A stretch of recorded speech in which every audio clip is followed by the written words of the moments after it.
Shema Yasharallah, Yahweh, Allahayanawa, Yahweh, Achad, Shema Yasharallah, Yahweh, Allahayanawa, Yahweh, Achad, Shema Yasharallah, Yahweh, Allahayanawa, Yahweh, Achad. Brakatha Yahweh, Brakatha Yahweh Shai, Brakatha Yahweh, Brakatha Yahweh Shai, Brakatha Yahweh, Brakatha Yahweh Shai. Bahashar Kahakudash. I want to give double honors to our elder apostles and elder bishops of Great Millstone Will, as well as peace and blessings, health and wellness in the house of David the elect. As a high spirit wind lawyer. And today I want to go into a topic entitled Eat to Live. So the beloved brother in the camp, Kahan Shaquat, all right, priest Shaquat, all right.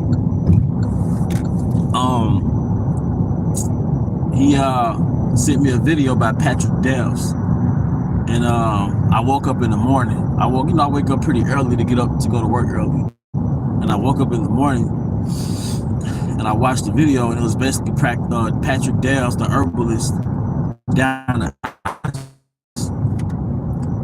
he was making a soup, and it was watercress and okra and onions and sea moss, and it was basically an anti-cancer agent, an anti-cancer soup. And he kept mentioning that it helps the immune system, helping the immune system. And it was basically implying, the way I perceived it, as like this is going to help you with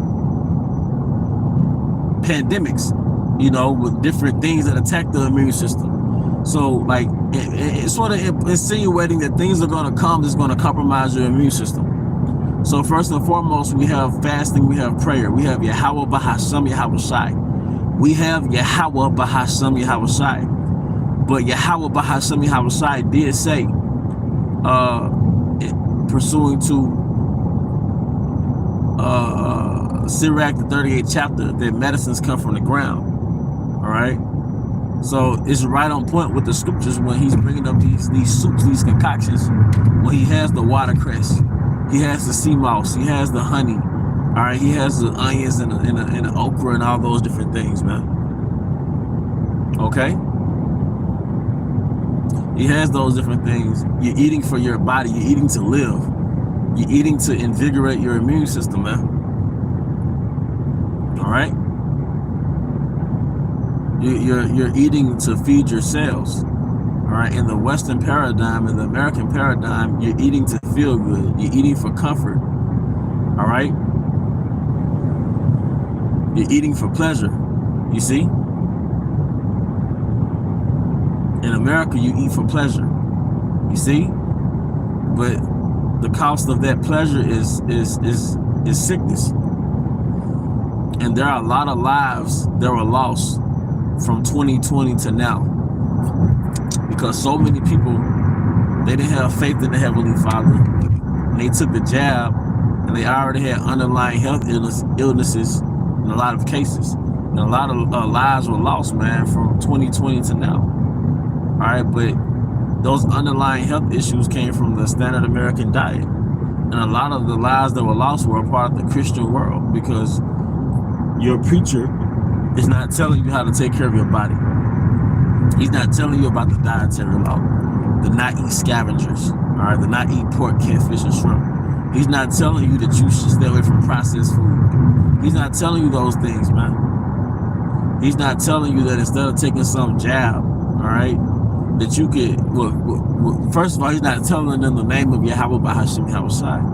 But he's not telling them that instead of taking some jab, that according to Wisdom of Solomon 7, all right, you take roots. All right, the scriptures speak about the virtues of roots. The virtues goes into healing power. Another thing that's not taught because of the industries that run this present world. All right, you're not taught the virtues of roots, man. Ashwagandha root, ginseng root, onion root, beet root, all right, turmeric root. I don't know if I mentioned ginger root. Okay, the virtues, the healing properties of roots, man. All right, you should be in a time of fortifying your spirit with the word of Yahweh Bahashim Yahushai, but also fortifying your body, man. All right, and a lot of you brothers that stay by yourself, you're in the best time to really go head first in this thing, man. Brothers that don't have little ones in their apartment, man, you can fortify your spirit, fortify your body, man. You know, you can take those cold showers, man. You can stop watching those things on the internet that cause you to release your semen in vain.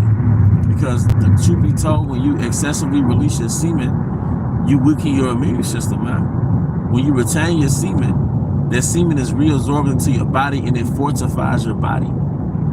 This is something I found out. It gets reabsorbed into your body and it fortifies your body. But I noticed that when you release the semen, your body gets weaker. And you're releasing minerals you're depleting your body of minerals, man. So you might say, what does that have to do with health? Well, in the American reality, in the American way of life, you're constantly releasing fluids in your body.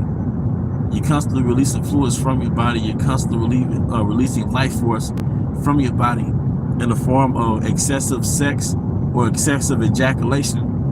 But then you're not replenishing your body with the minerals because you're on a dry diet. You're on a standard American diet that's depleted of vitamins, minerals, and nutrients. You're on a standard American diet that's depleted of vitamins, minerals, and nutrients, but you're constantly releasing the life force, the vitamins, minerals, and nutrients through constant ejaculation. And I know some of that shit's addictive, but you know, praying and going on a cleanse, it makes it a lot easier to wean yourself off of those particular habits. You know? And I have reasons. Hey, and then if you look at the news, there's a boycott, all right, out there in the East Coast that's going to have a negative ripple effect on the economy.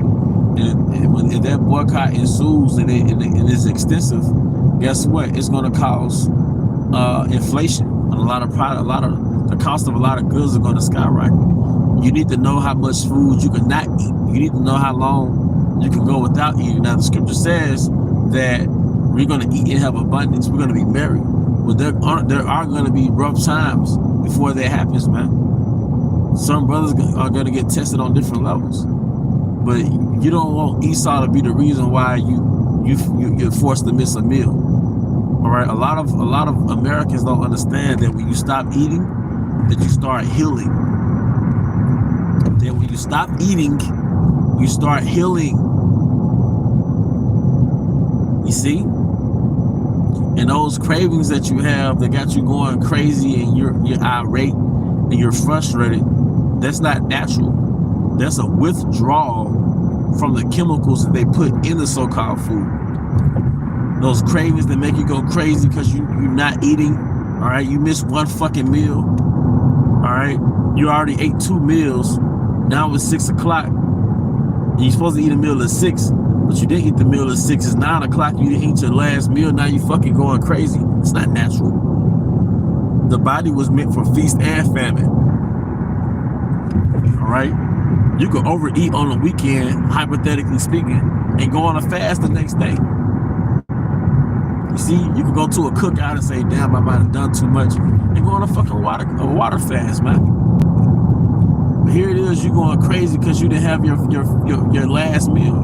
Nah, that's not natural, man. You could go days and weeks without food. All right? But the reason why you have those cravings, the reason why you're irate, like that Snickers commercial, you turn to a different person when you're hungry, but you're supposed to satisfy the hunger with a fucking Snickers? The fuck out of here. No. The reason why you're crazy and irate because you're addicted to those chemicals and you have a withdrawal.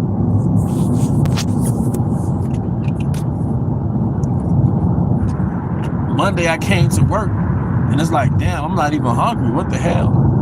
So I had my lunch. I didn't even eat half of my lunch. My body was good. You know? My body was good. I had a lot of rest over the weekend. And of course I ate. But I was still good the next day in the afternoon to where I wasn't even really hungry like that, bro. It's not about eating in mass, eating massive amount of food to get full. It's about eating enrichedly. You're eating high nutrients. You're eating a nutrient-dense diet, man. It's about nutrients. You see?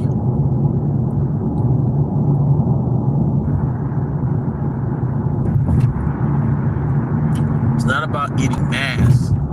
And I gotta get full, I gotta get full. It's about eating enrichedly. All right? And it's good to work out. You're supposed to work out. Exercise in itself is a tonic. It tones your body up, it fortifies your mind, and when you break a sweat, you're actually detoxing. But if you're exercising without putting nutrients in your body, you're really canceling yourself out.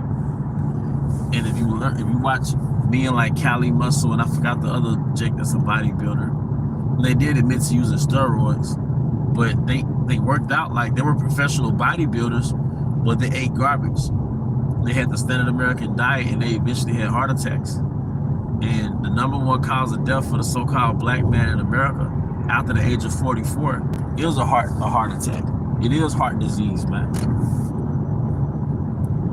I got relatives that had heart attacks back to back, months behind each other, man. And they say it's because this person wasn't taking their high blood pressure medication. But you're not born on this earth to inherently have high blood pressure, to be dependent on a man-made product. All right? What happens is you're on the standard American diet that ultimately clogs up your arteries. It gives you poor blood circulation. If you have clogged up arteries, that's like taking a water hose with water and you squeeze a tube. If you squeeze the water hose while water's coming out, that increases the pressure. That's high blood pressure. You see? You got a kitchen fucking sink, right? And if you wash dishes a lot, you experience grease that dries up around the kitchen sink. Or you experience a lot of gunk from the dishes, and it'll stop up the kitchen sink to where you gotta hit that little disposer to allow the water to go down. All right? Or let's say back in the day, your mom used to cook with Crisco, or she'll cook on a skillet, right? But then if you let the skillet set out in the kitchen, what'll happen? The grease will solidify on the skillet. Now, all that grease that's solidifying on the skillet is solidifying in your body. It's clogging up your arteries, man. And I believe it's creating visceral fat surrounding your fucking organs, man. All right? Fat surround your organs. It's putting pressure on your organs the way you go in a swimming pool, you go on a deep end and you're underwater, you feel that pressure on your fucking chest. And they say that's the most dangerous fat, is that visceral fat, that fat that's surrounding your organs, man. But like I said, you got fat that's surrounding your arteries, man. There's fat within your arteries, causing high blood pressure. What Esau doesn't tell you this, he just wants you dependent on his high blood pressure medication until you die. So you get off the high blood pressure medication because naturally, as a man that's from nature, you don't want to be dependent on something. So then you'll get off the high blood pressure medication, but you never get off the standard American diet. You never go on a nutrient-dense diet. You never go on a detox. You never go on a cleanse. So then you have a heart attack, and it reinforces the mindset that, well, I guess I gotta be obedient and stay on these high blood pressure medications. But you never say, let me hit the treadmill and power walk on the treadmill.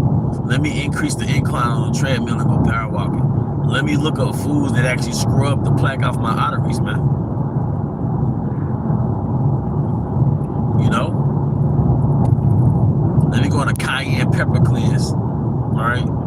Something that'll scrub the plaque off my arteries, man.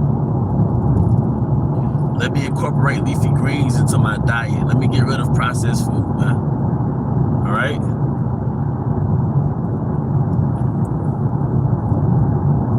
You see? And I can tell you from somebody that has a slow metabolism, it's easy to get fat in Babylon. It's easy to get sick in Babylon. It's easy to get over fucking weight in Babylon. And you'll be like, man, what's going on? I hardly eat anything. One thing I've learned, and I've been listening to a guy by the name of Dr. Joel Furman. Sometimes it's not what you eat that makes you gain weight. It's what you don't eat that makes you gain weight. All right? You don't have to not eat a lot. Sometimes you can still trouble with weight gain. It's the fact that you're not eating leafy greens, you're not eating fruit, you're not eating vegetables. See, leafy greens, they push the toxins out of your body. They push the meat out of your body. So if you don't have an agent like leafy greens, all right, and fruit, all right, the meat is just gonna sit there. It's just gonna sit there in your body, and it's gonna rot, and it's gonna release uric acid in your arteries, all right, among other things, man. That's where gout comes from. And that's as far as the arthritis, man. You got that plaque sitting up on your arteries, man. But you're supposed to have leafy greens. 70% of your diet is supposed to be earth-based. But that earth-based part of your diet, it pushes the meat out. All right? If you throw something on the ground, such as an orange, banana, whatever, the earth absorbs it. And it becomes nutrients in the soil, and it enriches the soil. When people want to develop soil, all right, they put like banana peels and oranges in the soil, like a compost. But what would happen if you take a Cheeto, a fucking plastic bottle, you know what I mean, a Pop-Tart? The earth doesn't really, it doesn't consume it. This is where you get the term biodegradable. You go into a health store, they sell a lot of products that's supposedly biodegradable. What does bio mean? Bio means life. Degrade means you decompose it. So there's life particles in the soil, life organisms, living organisms, microorganisms that decomposes like the orange and the apple back into the soil, right? Biodegradable. All right, so if they sell you tissue that's biodegradable, that means that tissue can be decomposed back into the soil through microorganisms. All right, through microorganisms. All right, but your body is from the earth. So in a nutshell, when you eat processed food, you're not eating food that's biodegradable. So your body doesn't know what to do with a fucking toaster pastry. It doesn't know what the fuck to do with a fucking Oreo. You're putting garbage inside of your earth that can't be decomposed. So your body, it becomes a toxin, all right? Or it becomes fat. It becomes, you know, it's poison, man. Okay? And that's why a lot of us struggle with weight loss, because you're eating food that's not food. That's not essentially biodegradable.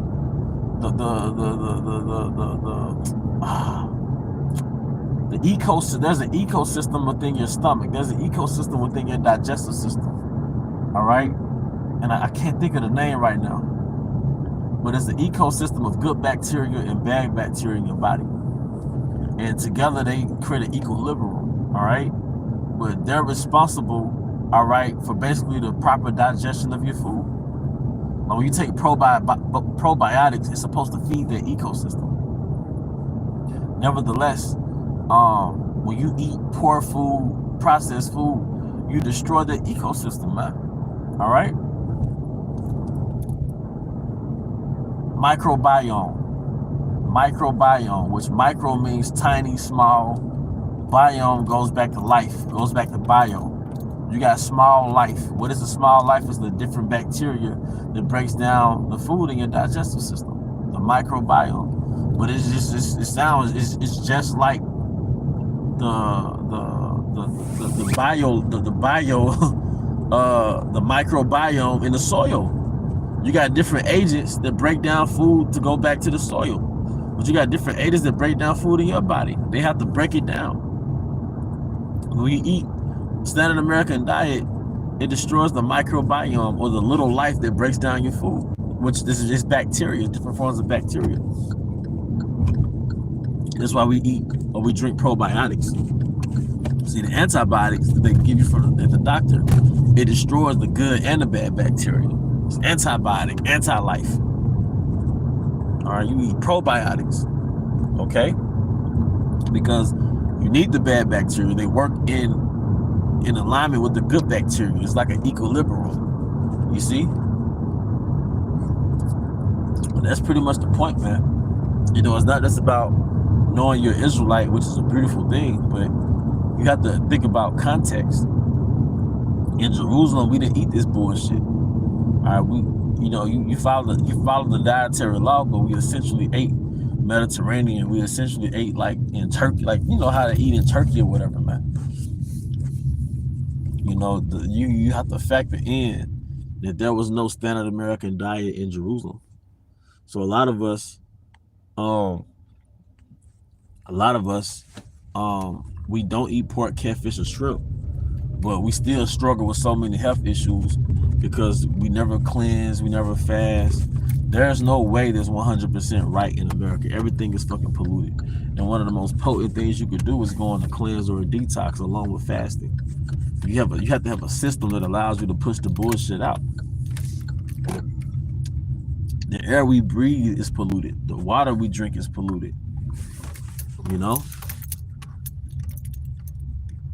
We have all type of invisible toxins that we cannot see. You see? But that's pretty much the point, you know. I do hope this is edifying. You know, we got to prepare ourselves, man. A prudent man foresee the evil. So part of being prudent is preparing, building up your immune system before, you know, they launch an attack, man. But to the next time, shalom.